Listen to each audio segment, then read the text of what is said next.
Dear student, welcome to my YouTube channel. इस video में हम बात करेंगे माइटोकॉन्ड्रिया के बारे में। माइटोकॉन्ड्रिया क्या होती है एंड उसका स्ट्रक्चर क्या होता है, इस वीडियो में हम लोग देखेंगे एंड उनका फंक्शन क्या होता है। तो स्टार्ट करने से पहले मैं बताना चाहूँगी कि जो माइटोकॉन्ड्रिया होता है हमारे सेल्स का एक मेन पार्ट्स होता है। जैसा कि हमारी जो बॉडी होती है किससे मिलकर बनी होती है, सेल से मिलकर बनी होती है। और हमारा सेल जो होता है हमारे बॉडी का स्ट्रक्चरल एंड फंक्शनल यूनिट होता है।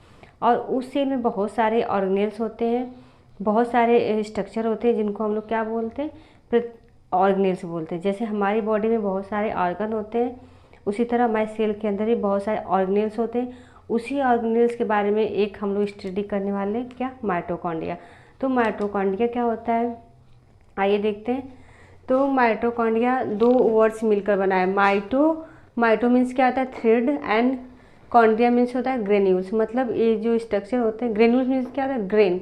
तो थ्रेड लाइक ग्रेन जैसे स्ट्रक्चर होता है इनका हमारे सेल के अंदर, तो उसको हम लोग क्या बोलते हैं, माइटोकॉन्ड्रिया। माइटोकॉन्ड्रिया ग्रीक वर्ड में माइटो का मतलब क्या होता है, थ्रेड, एंड कॉन्ड्रिया मीन्स ग्रेन्यूल्स, यानी ग्रेन्यूल्स ग्रेन लाइक स्ट्रक्चर।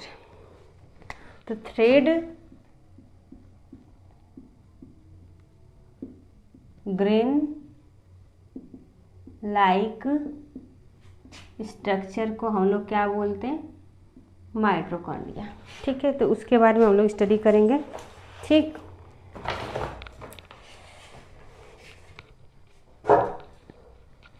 तो ये देखते हैं माइटोकॉन्ड्रिया क्या होती है। तो produce 90% of the cell energy, ATP power house of the cell.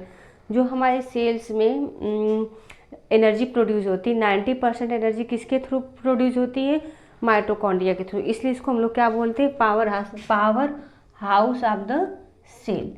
तो पूछा जाए किस ऑर्गेनेल्स को हम लोग power house of the cell बोलते हैं, तो किसको बोलते हैं, माइटोकॉन्ड्रिया को। तो एक हुआ एनर्जी प्रोड्यूस होने के कारण इसको बोलते हैं power house of the cell.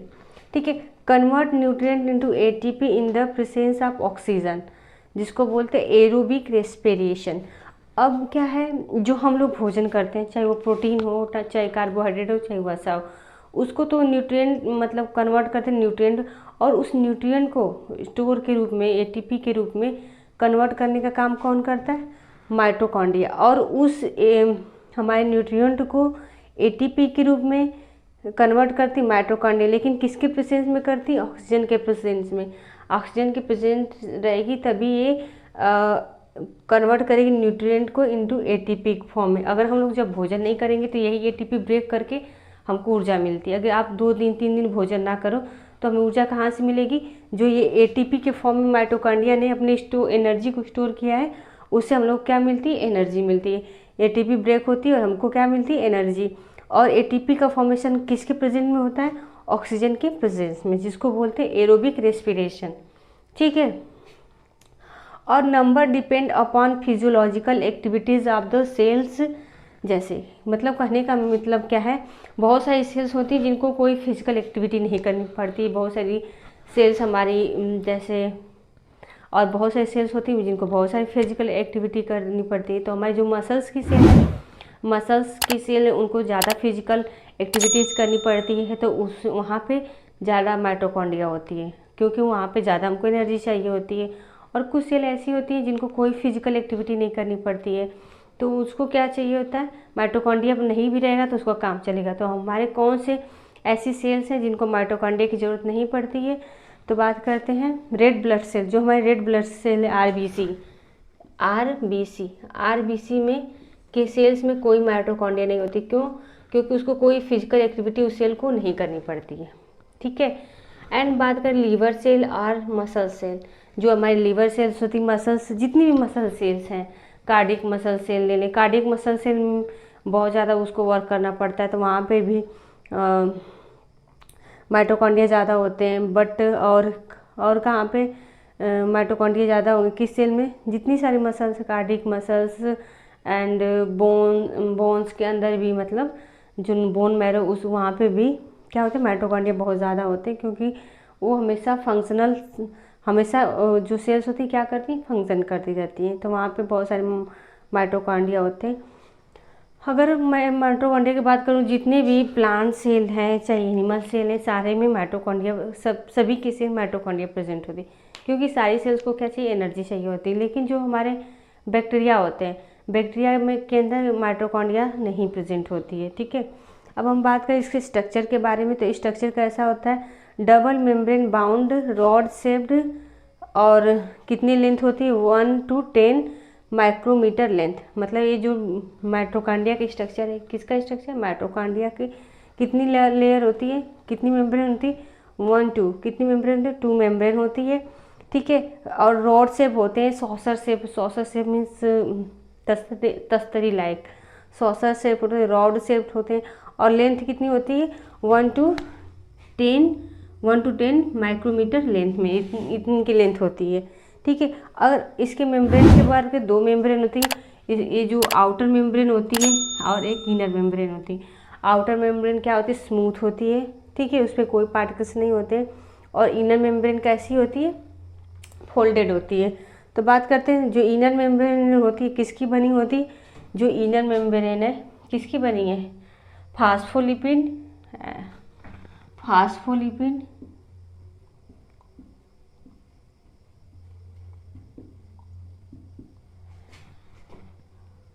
And protein की। इनर मेम्ब्रेन किसकी बनी होती है, फास्फोलिपिड एंड प्रोटीन की बनी होती है।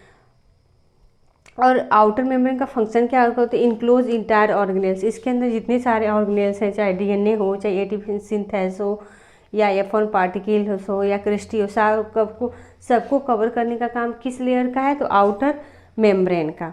ठीक है, और जो ये freely permeable to small molecule, ये जो मेम्ब्रेन होती है परमिएबल होती है, स्मॉल मॉलिक्यूल, जितनी भी सारे स्मॉल मॉलिक्यूल्स हमारे सेल के साइटोप्लाज्म में रहेंगे, वो परमिएबल इसके थ्रू, आउटर मेम्ब्रेन थ्रू किसके अंदर जाएंगे, अंदर माइटोकॉन्ड्रिया के अंदर चले जाएंगे। तो कैसी होती है, फ्रीली परमिएबल होती है। कौन सी membrane, outer membrane. Freely permeable मतलब किसी को भी जाने दे सकती है, ऐसा नहीं सेलेक्टिव परमिएबल होती है कि कोई विशेष पार्टिकल कोई जाने देगी, नहीं, ऐसा नहीं है।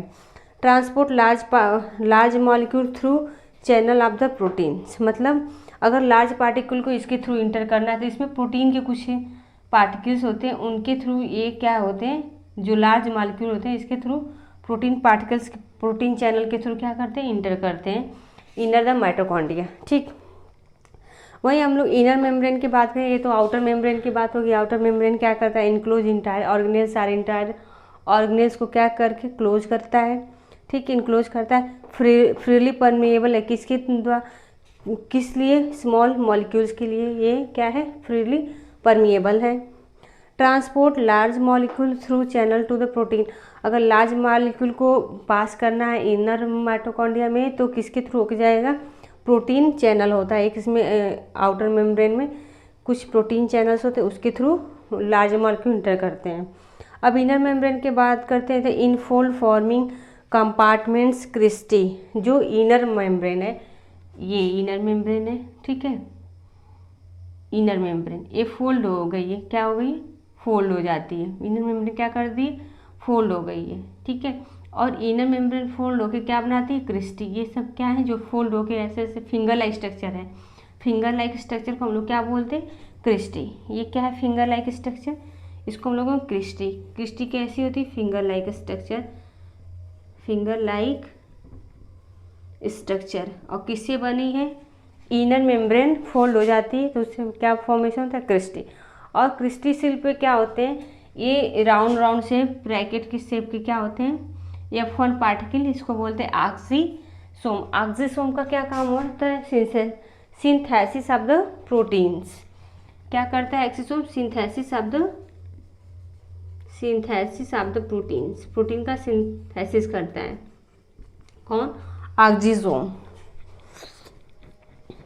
और cristae increase surface enhancing ability to produce ATP. ठीक है, तो इन फोल्ड फॉर्मिंग कंपार्टमेंट्स सारे क्या बन गए, कंपार्टमेंट्स बन गए फोल्ड होके, उसी को हम लोग बोलते हैं क्रिस्टी। ठीक है, मोर सेलेक्टिव परमिएबल स्पेशलाइज्ड प्रोटीन। और जो इनर मेम्ब्रेन है क्या है, ये था फ्रीली परमिएबल, आउटर मेम्ब्रेन क्या थी, फ्रीली परमिएबल, और इनर मेम्ब्रेन क्या है, सेलेक्टिव परमिएबल। ऐसा नहीं है कि सारे पार्टिकल्स को साथ जाने देगी, सेलेक्ट करके जो यूजफुल होंगे किसके लिए, मैट्रिक्स में जाने के लिए यूजफुल होंगे, उसी पार्टिकल्स को अंदर वो जाने देगी, उसी को हम लोग क्या बोलते हैं, सेलेक्टिव परमिएबल। तो इनर मेम्ब्रेन क्या होती है, सेलेक्टिव परमिएबल होती है, और आउटर मेम्ब्रेन क्या होती है, फ्रीली परमिएबल्स होती है।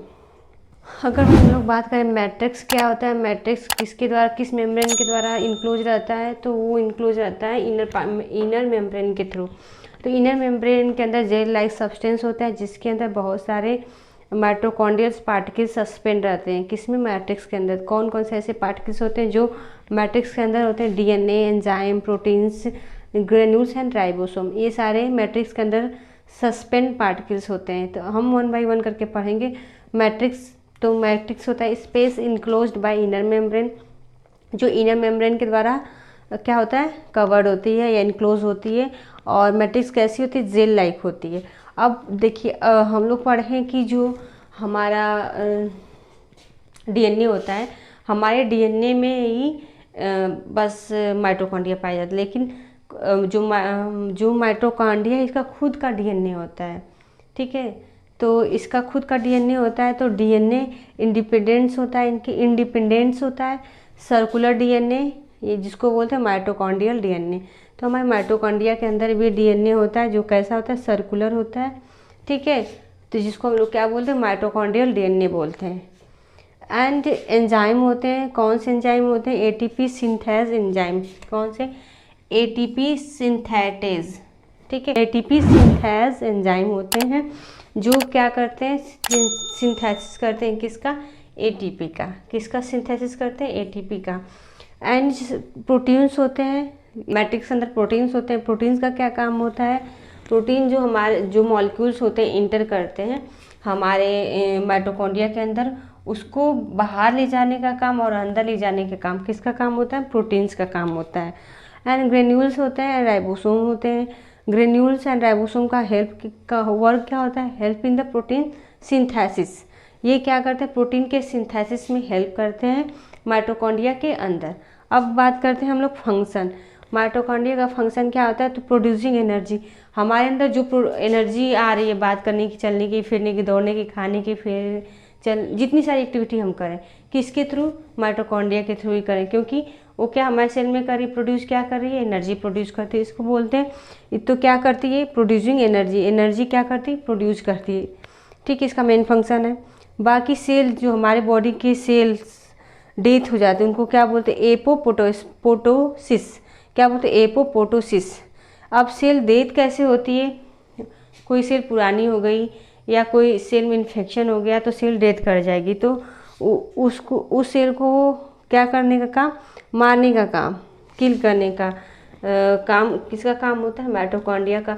और किस एंजाइम के थ्रू मारता है, तो साइटोक्रोम सी एंजाइम के थ्रू वो क्या करता है, उस सेल को किल कर देता है। बाकी स्टोरिंग कैल्शियम को स्टोर करने का काम एंड हीट प्रोडक्शन करने का काम किसका होता है, माइटोकॉन्ड्रिया का काम होता है। तो ये रहा माइटोकॉन्ड्रिया का फंक्शन।